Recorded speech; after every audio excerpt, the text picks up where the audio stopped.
Hi everyone, welcome to another video from Data System Academy.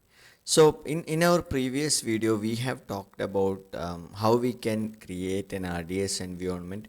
As I have concluded in the last video, in this video we are going to talk about how we can connect an existing RDS environment. So here I have created this RDS using MySQL. So in order to do that, we can get we will get these links like connecting to your MySQL DB instance. So you need to have, because we are going to connect it from local, right? So you need a local service or like application that help you to connect. So what I have used, I have like a Workbench. I'm searching for that.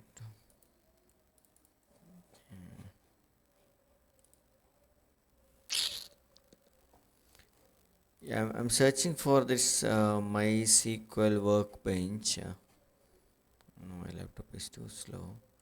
So I have opened this. It's coming up. So I have installed this. If you have to install it from your end, you would be able to like go. We have this installation link. If you go through this, you would download MySQL Workbench. So I have downloaded this. So if you just try to connect to this, right, here we need two information. Let us see. I'm going to create a new MySQL connection. So we need to provide like what is the host name, what is the port, what is your username, and what is the password. So if you really recall, like we have this information readily available with us. If you go here, sorry, not this one. Yeah, so I have this database, right? If I go in, I have this endpoint. So whatever you see as an endpoint, right? This is your server name. So you copy this. I have this. So you need to provide here. And 3306 is the port. This is what we have set it default, but you would be able to refer this. That's what I wanted to tell you. You will be able to refer from here.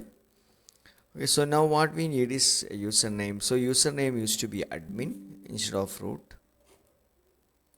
Sorry. And it's going to ask me for a password. Okay, sorry. Okay, I'm getting this error because like I already have a similar connection created. I'll just click cancel. I'll open this for you. So I have to provide my password, which I have given while creating this environment. You may have set up this like username is admin, password you may have given, right? So but the one point which I wanted to highlight here, right, before we connect or before we run the query, the one thing which I wanted to let you know is like you should be like when you create the environment the way I have shown you, you may not be able to connect to this. So what is the catch there? So I'll go into that AWS environment again. So this is my database one. The same connection information status is available.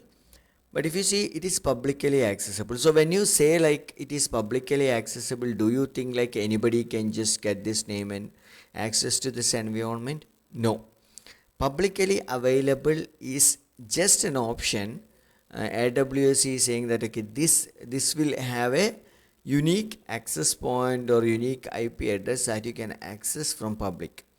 But in order to access this, right, you should allow the traffic. That means when I say when you create a networking part, you will have like if you see VPC security group, right, I'll go into that and I'll explain you step by step what actually happens.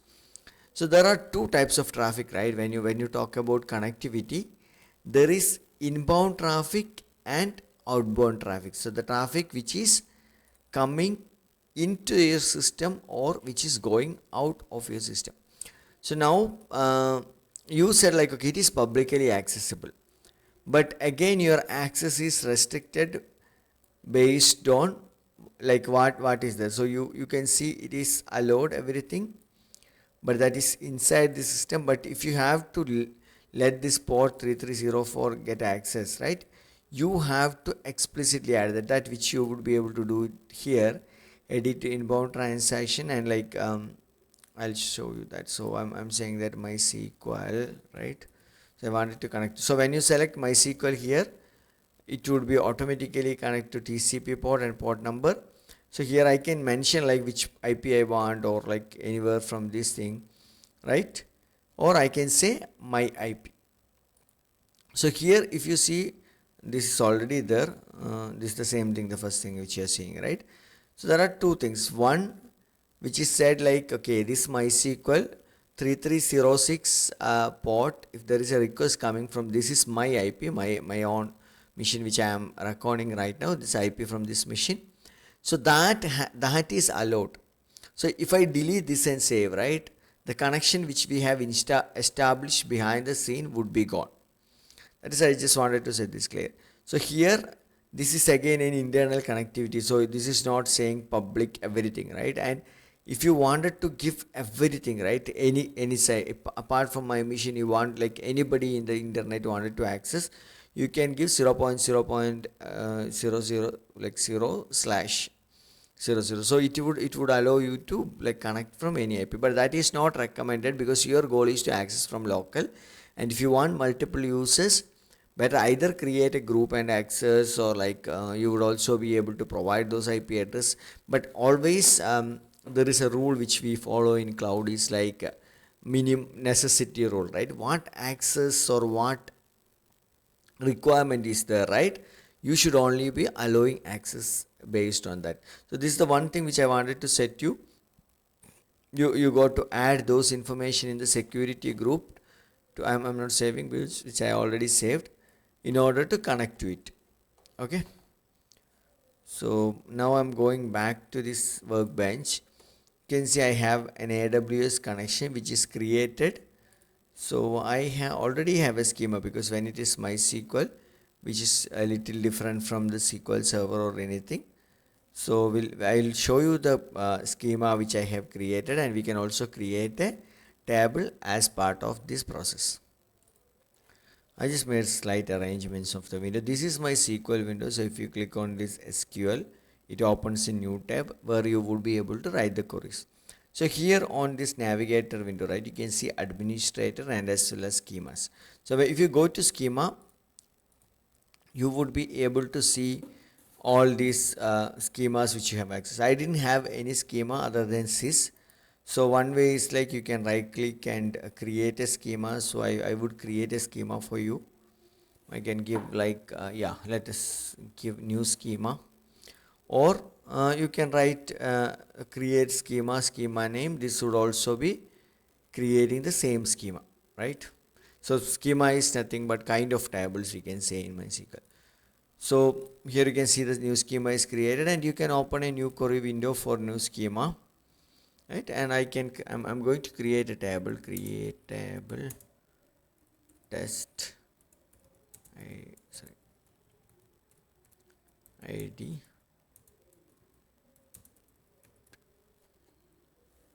and I'm executing this.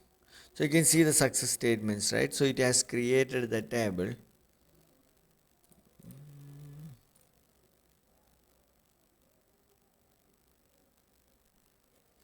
Okay, this where did it created?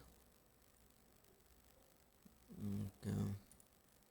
So I think this table has been using the same.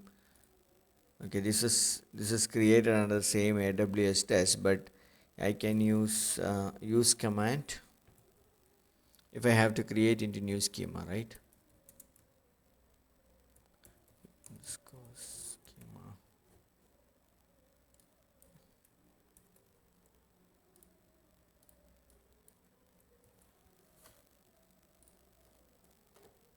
So I can see schema is okay. Use new schema. What is wrong in that? Yeah, this is slightly case sensitive. That is why we were getting this error. So now it is. So you can see this action output, right? So it was failed. So I didn't notice that when I was doing. Now it is complete. So I'm going to create this table. So the table test is created. Once you refresh here.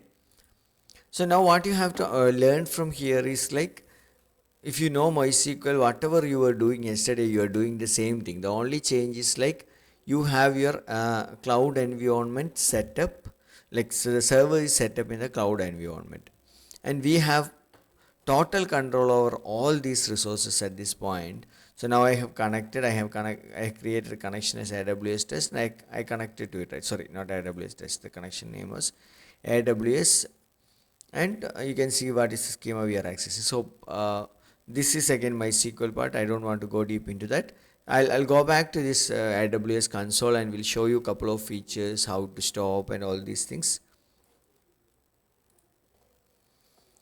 Yeah, you can see this database instance which is showing as available. You can select this. You can like modify is like if you wanted to change password or if you wanted to enable this, disable those configurations, right? You can modify and do that. I'll show that.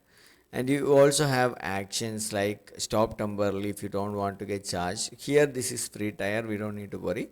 But even if you wanted to stop temporarily, you can do that. Reboot, delete, all these connectivity related thing, right? You would be able to do it here. Let me go ahead and modify it. Modify will open the same screen similar to what we did when we were setting up the environment, database engine, self-managed. So here I can provide, if I wanted to change the password, I can give my new password. And so here we have taken this DBT3, the free tier one, right? And if I want to change the storage, I can change that, and availability. So all these settings what you had, right? So I had like 3 security groups. I am going to like disconnect all those 2 of them and keeping only the default one. And what type of authentication, so all these things I think we discussed about this line by line. Now I'll just go continue, and here you can see like uh, so you have a scheduled maintenance on May 12th. Do you want these changes to be applied during that time, or do you want this immediately? Because most of the cases we would look for the changes to be applied immediately. So you can give apply immediately and click on modify DB instance. So if there is no issues on that, it will show successful, and it is actually get applied. So like whatever the configuration you have given, right, that is already applied on top of it. Hope this is clear. I don't want to drag this video just the name of like sake of having a longer video. So this is just to understand how you can connect database object, and sorry that okay, how you can like connect your database instance which is already created use from locally. Keep it in mind. One is public, enable public access, and also like allow the inbound traffic in the security groups.